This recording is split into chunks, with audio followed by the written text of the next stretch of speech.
내일의 품격, 김성환의 시사야에서 챙겨가세요. 하루를 마무리하는 시간 꺼내보는 당신의 지식 창고. KBS 1라디오 김성환의 시사야.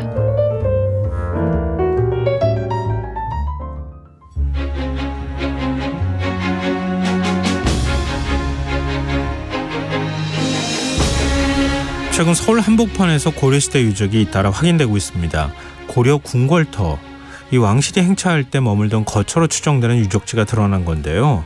이 서울은 조선의 도읍지였고 조선 왕조가 세운 궁궐이 많은데 어떻게 고려 유적이 발견될 수 있었던 걸까요? 흔적의 역사, 이기환 히스토리텔러와 함께 이 이야기 나눠보도록 하겠습니다. 안녕하세요. 안녕하세요. 네. 먼저 서울에서 발견된 고려시대 유적 어떤 게 있었습니까? 최근에 서울 종로 신영동에서 고려시대 건물터가 확인됐는데 네. 구기터널 들어가기 전에 평창동 오른쪽에 보면은 예전에 두부집이 있었어요. 토속전 두부집. 맞아요. 기억나요. 네, 거기입니다. 있어요. 그래요? 네, 바로 터널 있고 오른쪽에 있는. 맞습니다. 그래서 거기 주차장 거기 보면 새롭게 무슨 생활주택 부지를 만들어서 이제 조성을 하고 있는데요. 예. 거기서 이제 고려시대 건물터가 나왔는데 건물의 입지 조건, 배치 이런 것이 좀 심상치가 않은 것이 땅을 깎지 않고 자연지형을 활용해서 조성한 그런 개성의 고려 궁궐터 만월대 있지 않습니까? 네. 그런 지형하고 빼닮았다라는 의견이 있고요. 그다음에 유물의 위상 또한 만만치가 않다. 그래서 이 건물의 기초부에서 확인된 진단구라 그래서 액마지용 어떤 공약물을 넣었는데 거기다가 상급품의 고려 도기 자기가 이제 확인이 됐고 염주로 추정되는 수정 구슬을 가지런히 올려놓은 또 되게 예쁘고 고급진 그런 동판이 또 출토되기도 했습니다.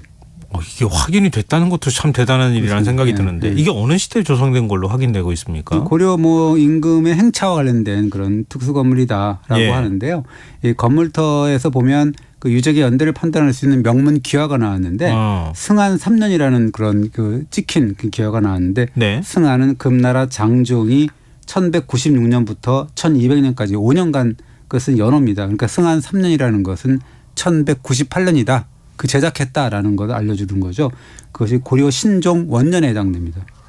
그러면 12세기 말 유적이라는 거잖아요. 네. 구기터널 건너기 직전에 있는 거면 네. 북한산 가기 직전에 조성에 했다. 이렇게 볼 수 있는 거네요. 유적을 위치를 보면은 유서 깊은 사찰터였던 장의사라고 있었어요. 예. 지금 세검정 초등학교 운동장에 있는 그런 당간지주만 덩그러니 남아 있는데요. 거기하고 그다음에 삼각산 즉 북한산의 승가사 사이에 자리 잡고 있죠. 좀 심상치가 않습니다. 왜냐하면 고려사를 보면은 고려 국왕이 승가사하고 장의사를 행차하는 기사가 자주 보입니다. 특히나 여러 기사 중에서 1099년 숙종 고려 숙종이 삼각산 행차하는 그런 기사가 보이는데 숙종이 왕비와 원자 그리고 대각 국사의천이라고 있지 않습니까? 네. 승려 유명한 승려인데 동생이었던 모양입니다. 친동생하고 해서 삼각산의 승각으로 행차해서 제를 올린 다음에 다양한 귀금속과 불교 도구들을 시주했다라고 하고요. 이후에도 예종이라든가 의종이라든가 이런 임금들이 삼각산 북한산의 승가사와 장의사는 물론이거니와 문수사까지 들렸다라는 기사가 보입니다. 근데 당시 고려 도읍지는 개경이었잖아요. 네.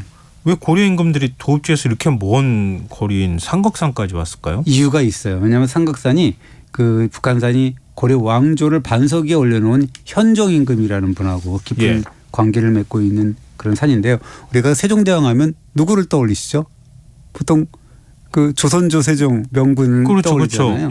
그런데 이제 그보다 200년 앞선 고려시대에 바로 세종대왕 소리를 들었던 그런 군주가 바로 고려 현종입니다. 아 그래요? 네. 그럼 그 정도로 어진 임금이었고 후대에 영향을 많이 끼치는 임금이었다. 그렇습니다. 이렇게 봐야 되겠네요. 이게 세종대왕이라고 표현한 대목이 있어요. 1254년 10월 19일자 고려사인데 거기 보면 그 당시에 몽골의 계속된 침략에 이제 되게 고달팠어요. 그렇겠죠. 고려 고종이 역대 왕들의 신의를 모인 태묘에 나가서 제발 좀 나라의 어려움을 좀 극복해달라라는 간절한 제를 지내면서 뭐라 그러냐면 현종을 세종대왕이라고 지칭하는 대목이 보이는데요. 그래서 세종대왕께서 즉 현종께서는 지혜와 용맹스러운 자질을 겸비하시고 큰 난리를 평정해서 중흥과 반중의 공을 세웠다라고 했습니다. 세종이라고 하는 것도 묘잖아요. 그렇습니다. 그런 묘호를 사용하는 게 그 공통된 특성이라는 게 있는 그렇습니다. 거예요? 원래 그 세종이라는 묘는 나라를 태종도 이제 태종의 보통 아버지가 뭐 세종의 아버지가 보통 태종이라고 하긴 하는데 네네. 태조, 세종 뭐 이렇게 네. 뭐 태종, 세종 이렇게 나가잖아요. 이 세종이라는 묘는 나라를 반석에 올려놓거나 뭔가 좀 중흥시킨 그런 군주에게 올리는 묘호입니다. 그러니까 왕의 사후에 이렇게 붙이는 보통 공통되는 호칭이 있는데 조선조의 그 세종의 경우도 돌아가신 다음에 묘를 문종이라고 할까 뭐 세종이라고 할까 설왕설래하다가 예. 세종으로 낙차게 됐는데요. 많은 신하들이 이 돌아가신 임금께서는 원래 덕행이 높은 분이고 이분은 뭐 공보다는 뭔가 덕으로 그 나라를 통치한 분이 아니냐. 그러니까 문으로 나라를 뭐 이렇게 다스렸기 때문에 오히려 문종이 어울린다라고 했는데요. 네. 그러나 이제 많은 그런 그 신료들이나 그 아들이신 문종이 이제 됐잖아요. 문종이 네. 그 분이 아니다 아버님은 사군 육진 뭐 이런 식으로 개척도 하고 나라를 반석에 올려놓은 공로가 있다라고 해서 세종의 묘가 좋겠다라고 해서 이제 세종이라고 한 거죠. 굉장히 그러네요. 문종이 볼 때 네. 아버님은 세종의 묘를 받는 게 맞습니다. 네, 그렇게 했던 건데 자칫하면 이름이 바뀔 뻔도 했었던 거네요. 자기가 문종이 됐잖아요. 그러니까요. 원래 그 세종이 문종이 될 뻔했다라는 거죠. 그러니까 고려 현종의 경우도 세종이라는 묘는 받지는 않았어요. 네. 그러니까 이제 현종이라고 했겠지만 고려 시대 내내 위기에 빠진 나라를 중흥시키고 반석에 올려놓은 세종대왕이다라고 이제 그 일반적으로 추앙받았다라는 것을 알 수가 있는데 숱한 업적 중에서 하나를 예를 들자면 네. 거란의 2, 3차 침입을 물리친 그런 공 굉장히 큰 거죠. 네. 특히나 강감찬 장군의 귀주대첩 1018년 네. 당시에 살아남은 거란 군의 숫자가 수천 명에 불과했다라고 하잖아요. 그 이후에 거란은 다시는 고려를 넘볼 수가 없는 그런 상황에 빠졌고요. 예. 또 하나는 뭐냐면 불심으로 거란의 침입을 막으려 했던 초조대장경 간행 이것도 또 되게 큰 문화적 그렇죠. 업적이죠. 예. 그래서 이 고려는 현종 이후에 무려 130년 동안이나 전성기를 구가하는 그런 뭐 역사를 갖고 있죠. 그럼 현종하고 삼각사는 어떤 관계가 있는 겁니까? 이게 이 현종에게는 출생의 비밀이 있었습니다. 뭐냐면 현종의 아버지가 왕욱이라는 분인데 이분이 태조 왕건의 8번째 아들이었어요. 그런데 이 왕욱이 승하한 경종의 부인인 현정왕후하고 사통을 합니다. 근데 이 현정왕후도 또 왕건의 손녀예요. 그러니까 되게 초수가 너무 복잡하죠. 그 한마디로 말하면 삼촌과 조카, 여조카가 사통해 갖고 낳은 아이가 훗날 현종이 되는 그런 뭐 나중에 그때는 대량원군이라고 이제 이야기를 했는데 대량원군이 된 건데요. 나중에 이제 그 훗날에 그 왕위에 오른 목종이라는 사람이 있는데 그 목종에게 대를 이을 자식이 생기지 않아 가지고 후계 구도를 위해서 이제 암투가 벌어졌는데 목종의 어머니인 천추태후 드라마에도 나온 천추태후가 또 내연 관계를 맺고 있던 김치한과 낳은 아들이 있습니다. 그 아들을 후계자로 밀기 위해서 이 대량군 어린 현종을 핍박을 하죠.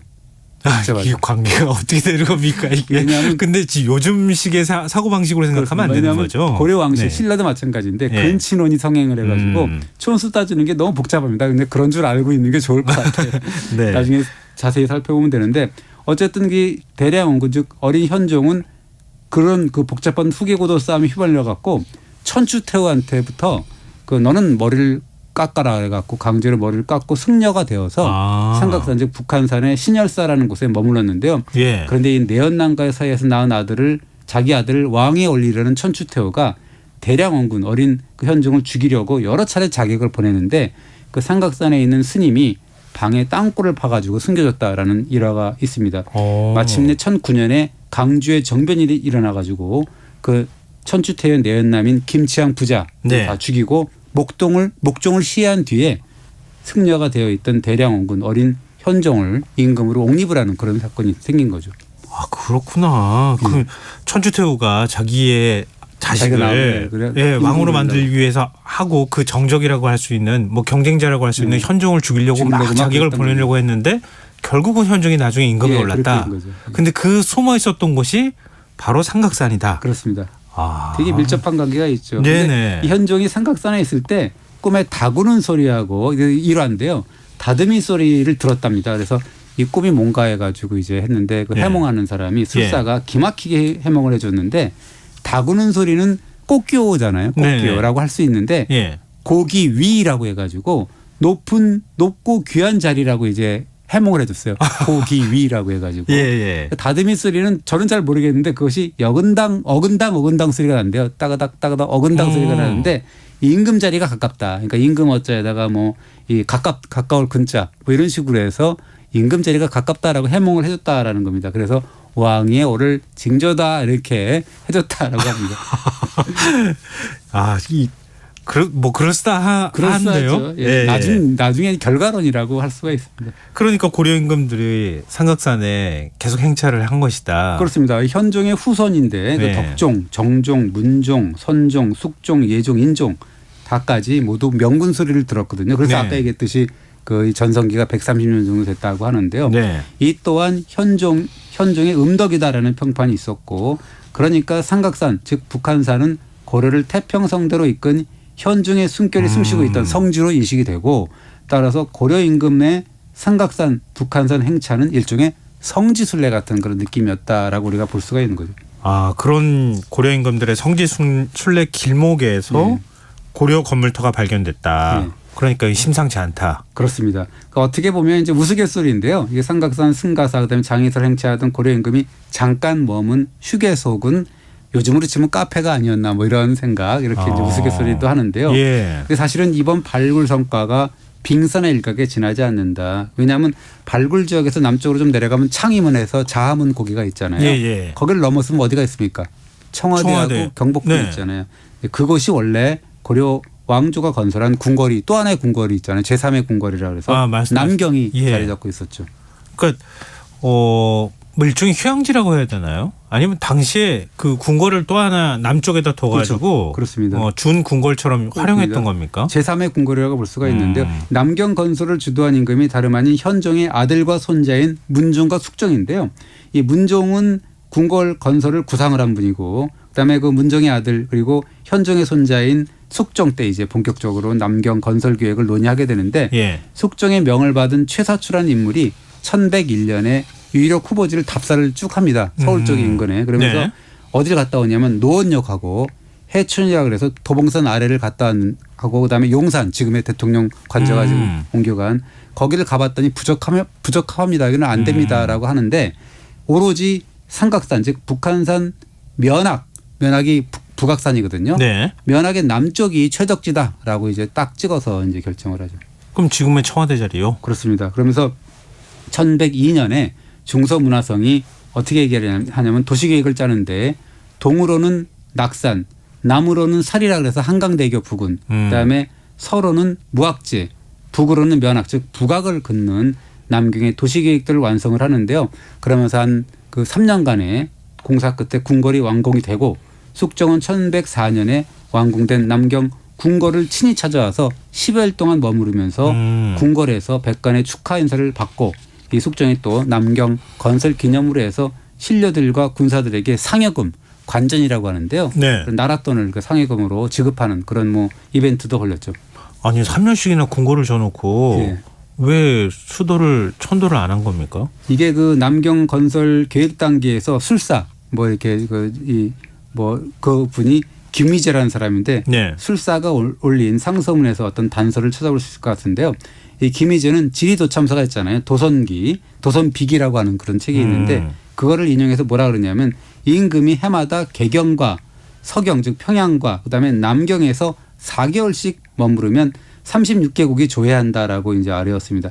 그러면서 특히 고려가 개국한 지 한 160년 정도가 지났는데 지금 이 상황에서 목멱양 즉 남산 북쪽의 평야지대에 도성을 건설하고 1년에 4개월씩만 머무르면 고려는 태평성대를 이룰 수 있다라고 주장을 했죠.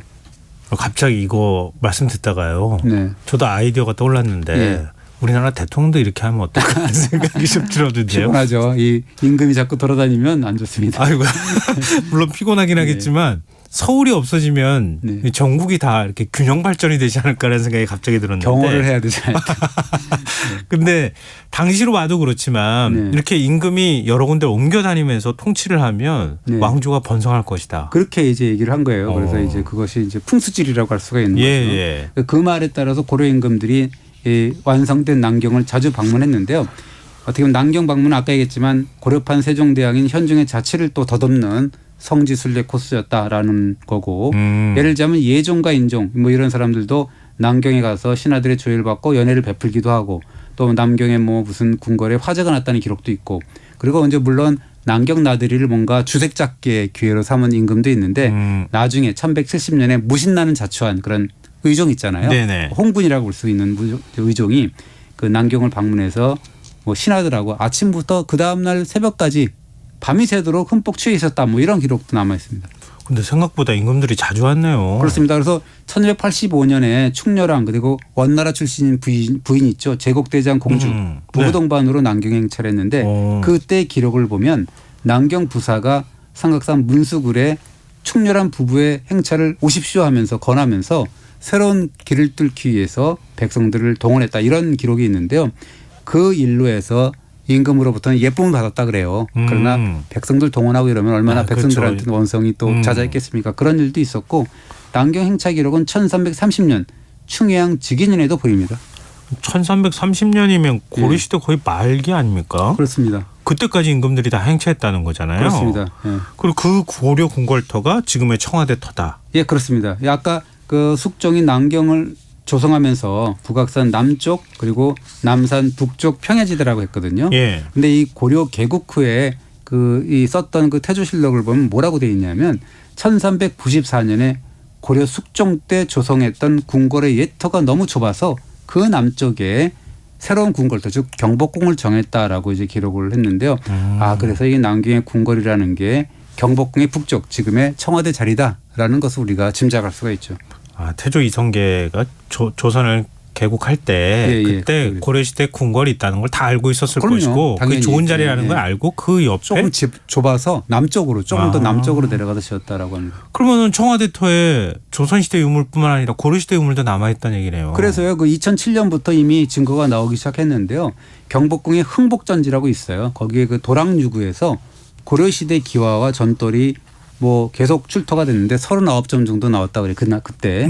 그러면서 그 가운데 보면 그 관청할 때 관자 혹은 궁자로 이제 찍힌 명문 기와가 보였는데 네. 이거는 뭐 고려 궁궐터의 뭐 증거가 될 수 있는 그런 결정적인 증거가 되는 거죠. 그럼 고려 숙종 때 궁궐을 조성할 당시에 만든 겁니까? 그 최근에 보니까 관련 논문이 하나 나왔더라고요. 이 논문 보면 흥복전지 아까 그 고려기와가 나왔다는 그 흥복전지와 같은 경복궁 일원에서 확인된 그런 이 막세가 있습니다. 기와가 있는데 그 양식을 다른 고려 궁지들 그러니까 만월대 같은 고려 궁지들의 그 출토 유물하고 비교 분석을 했는데 비교 분석을 해보니까 경복궁에서 확인된 고려기와가 대개 12세기 전반에서 14세기 중반까지 이렇게 제작된 것으로 그렇게 추정이 됐어요. 그럼 저희가 얘기했던 남경 조선 연대하고 거의 비슷하네요. 그렇습니다. 1104년에 완공됐으니까 10세기 초고 고려 임금들이 1330년까지 남경에 행차했다고 아까 얘기했잖아요. 그러니까 14세기 초중반이잖아요. 그러니까 딱 맞아 떨어지는 거예요. 고려기와가 출토된 흥복전이 고려 남경 궁궐터에 속해 있었습니까? 흥복전이라는 데는 그 조선의 고종이 1865년에서 68년 사이에 경복궁을 중건할 때 외국 사신들의 접대 공간으로 조성을 했는데요.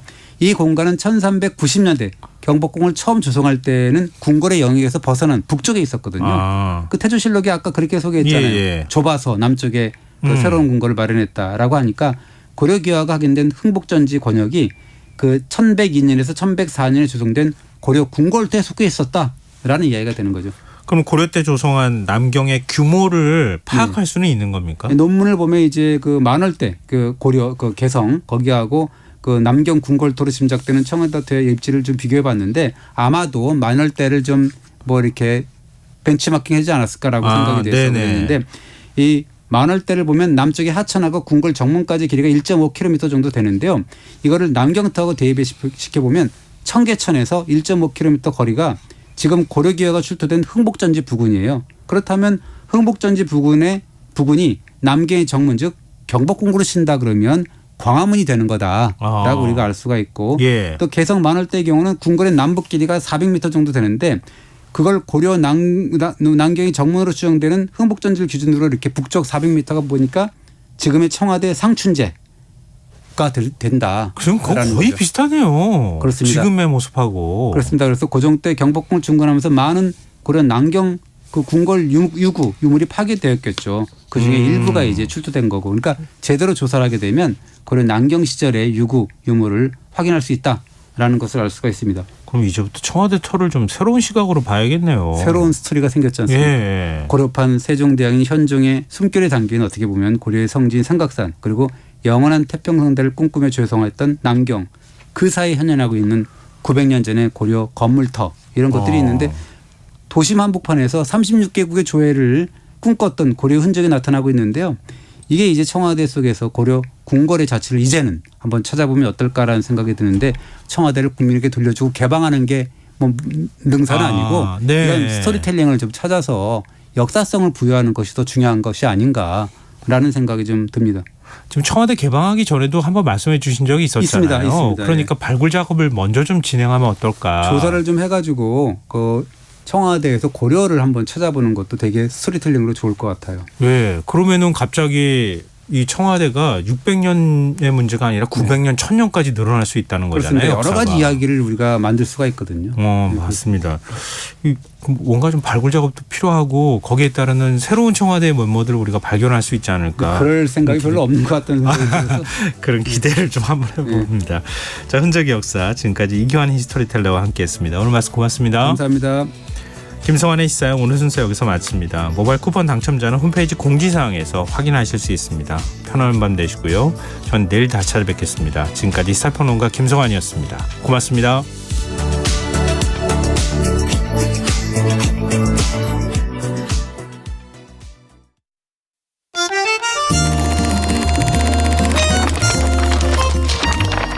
이다혜의 영화관, 정여울의 도서관.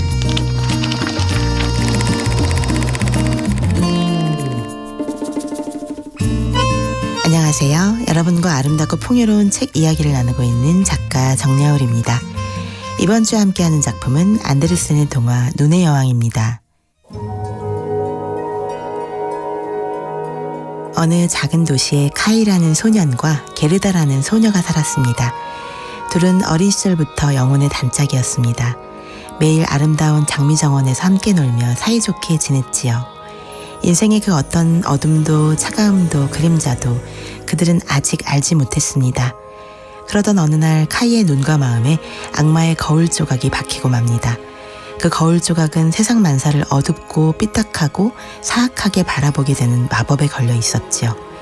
그날부터 카이의 마음은 삐뚤어져 갑니다.